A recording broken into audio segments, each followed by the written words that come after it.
RUU Cipta Kerja ini disahkan, maka itu mengancam kehidupan buruh. Dia nggak akan bisa bertahan setelah dia ter-PHK untuk mendapat pekerjaan baru. Apa itu membolehkan outsourcing bebas?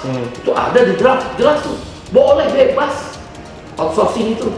Di Undang-Undang 13 hanya dibatasi 5 jenis pekerjaan. Sekarang semua jenis pekerjaan waktunya kapan saja. Berbahaya.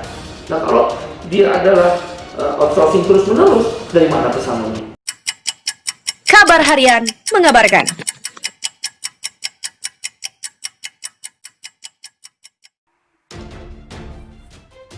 Akan ada gerakan besar lagi. Gawat. Sejumlah konfederasi dan serikat buruh memutuskan mengundurkan diri dari tim teknis yang membahas Omnibus Law, rancangan undang-undang atau RUU Cipta Kerja dalam unsur tripartit. Keluarnya kalangan buruh dari tim teknis yang dibentuk Kementerian Ketenagakerjaan itu disinyalir karena arogansi Apindo maupun Kadin. Unsur Apindo atau Kadin dengan arogan mengembalikan konsep RUU usulan dari unsur serikat pekerja dan tidak mau menyerahkan usulan konsep Apindo atau Kadin secara tertulis. Demikian kata Presiden Konfederasi Serikat Pekerja Indonesia dalam keterangan tertulis yang diterima Kompas.com. Semula, tim teknis dibentuk untuk mencari jalan keluar atas buntunya pembahasan klaster ketenagakerjaan, termasuk menindaklanjuti kebijakan Presiden Jokowi dan Ketua DPR RI yang menunda pembahasan klaster ketenagakerjaan.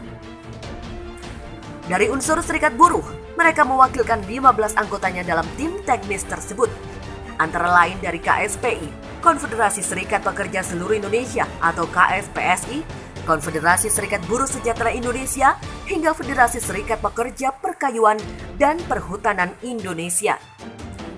Dalam perjalanannya, tim ini bertemu untuk kali pertama pada Rabu 8 Juli 2020. Dalam pertemuan tersebut, serikat pekerja yang tergabung di dalam Majelis Pekerja Buruh Indonesia atau MPBI menyerahkan satu konsep bersama draft sandingan RUU Cipta Kerja kepada pemerintah dan unsur Apindo maupun Kadin secara tertulis. Menurut Said, draft itu berisi analisa dan pandangan kalangan buruh mengenai dasar penolakannya terhadap klaster ketenagakerjaan.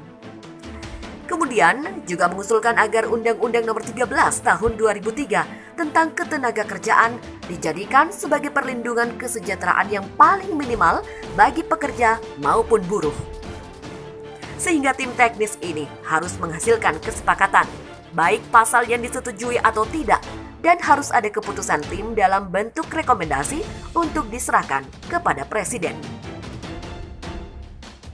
Biarlah Presiden yang kemudian memutuskan yang terbaik untuk bangsa dan rakyat yang selanjutnya menjadi bahan dalam rapat di DPR RI. Said mengungkapkan sejumlah alasan mengapa kalangan buruh keluar dari tim teknis yang membahas Omnibus Law RUU Cipta Kerja. Pertama, tim tidak memiliki kewenangan untuk mengambil keputusan dan kesepakatan apapun, tetapi hanya mendengarkan masukan dari masing-masing unsur. Adapun masing-masing unsur yang dimaksud adalah unsur tripartit, yakni pemerintah, serikat pekerja, dan Apindo maupun Kadin.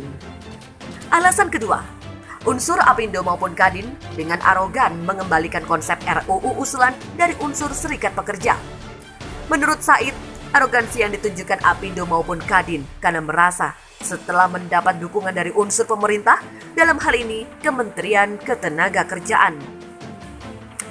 Barangkali mereka merasa di atas angin karena merasa didukung oleh unsur pemerintah. Kemudian alasan ketiga adalah ada kesan pembahasan akan dipaksakan selesai pada tanggal 18 Juli 2020. Dengan jumlah pertemuan yang hanya 4 hingga 5 kali, serikat buruh memiliki dugaan ini hanya jebakan dan alat untuk mendapatkan legitimasi dari buruh. Karena tidak mungkin membahas pasal-pasal yang sedemikian berat hanya dalam 4 atau 5 kali pertemuan. Terakhir, alasan buruh angkat kaki dari tim tersebut, yakni masukan yang disampaikan hanya sekedar ditampung, tetapi tidak ada kesepakatan dan keputusan apapun dalam bentuk rekomendasi dalam menyelesaikan substansi masalah Omnibus Law. Padahal, yang harus diselesaikan adalah substansi dari klaster ketenagakerjaan yang menghapus upah minimum, yakni upah minimum kota atau kabupaten UMK, upah minimum sektoral kota atau kabupaten, hingga memberlakukan upah per jam di bawah upah minimum. Berdasarkan alasan tersebut, pihaknya dari KSPI, KSPSI AGN, dan FSP Kahutindo keluar dan mengundurkan diri dari tim teknis Omnibus Law RUU Cipta Kerja Klaster Ketenagakerjaan. Sekitar 20 mahasiswa yang mengatasnamakan diri Badan Eksekutif Mahasiswa Seluruh Indonesia atau BEMSI melakukan aksi unjuk rasa di depan gedung DPR RI Senayan, Jakarta. Dalam aksinya, mereka hanya ingin menyampaikan pesan kepada para anggota dewan bahwa pihaknya dan lebih banyak massa aksi lainnya siap menggelar aksi unjuk rasa besar-besaran pada 16 Juli besok.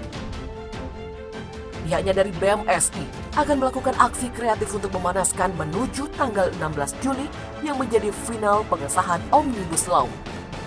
Demikian kata Koordinator Pusat BEMSI, Remy Hastian dalam orasinya. Ia juga mengajak kepada lebih banyak massa untuk bisa ikut bergabung di dalam aksi yang akan mereka gelar nantinya.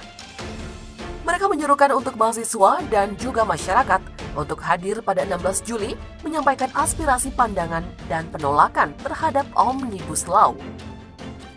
Sebelumnya, Remy menyampaikan bahwa pihaknya akan memberikan tekanan kepada DPR RI agar menghentikan pembahasan Omnibus Law Cipta Kerja.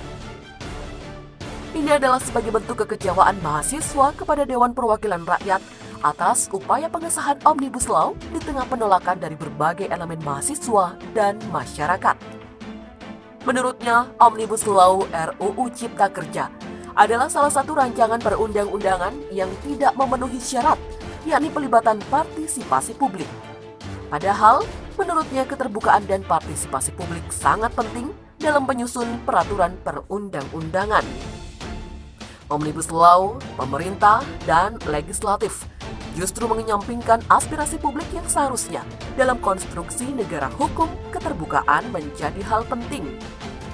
Belum lagi masalah yang diangkat oleh para pekerja dan buruh, seperti adanya upaya penghapusan hak meliputi jaminan pekerjaan, jaminan pendapatan, dan jaminan sosial yang bertentangan dengan Undang-Undang Nomor 13 Tahun 2003 tentang Ketenagakerjaan. BEMSI melihat bagaimana para wakil rakyat tidak benar-benar mewakili kepentingan rakyat. Salah satunya sangat jelas ada dalam konteks Omnibus Law. Oleh karena itu, Remy yang juga Presiden Mahasiswa Universitas Negeri Jakarta atau UNJ itu pun menyatakan akan menggelar aksi unjuk rasa dengan berjanji akan tetap mengindahkan protokol kesehatan agar tidak menjadi potensi penyebaran COVID-19.